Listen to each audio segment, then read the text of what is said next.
السلام علیکم ناظرین، آپ دیکھ رہے ہیں JN نیوز HD۔ آئیے ایک نظر ڈالتے ہیں آج کی اہم خبروں پر۔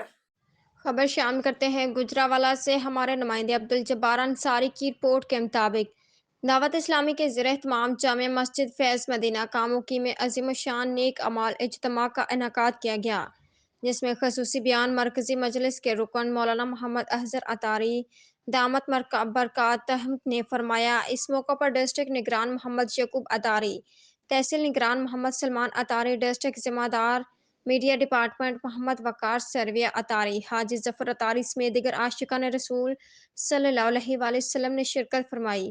Report Abdul Jabbar Ansari, bureau chief JN news Gujranwala. اسلامی کے دینی ماحول میں ہمارے شعبہ جات، یہ مدنی قافلے، یہ ہمارے اجتماعات، یہ نیکی کی دعوت کا ذریعہ ہے۔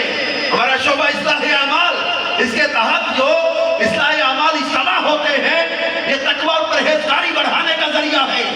اللہ کی محبت دل میں بڑھے، خوف خدا دل میں بڑھے، عشق رسول دل میں بڑھے، تقویٰ بڑھے، پرہیزگاری بڑھے، نماز کی محبت دل میں بڑھے، سنتوں کا پیار دل میں بڑھے، قرآن پاک کی تلاوت کا شوق پیدا ہو، ماں باپ کا ادب کرنے والے بنے، گناہوں سے بچنے والے بنے۔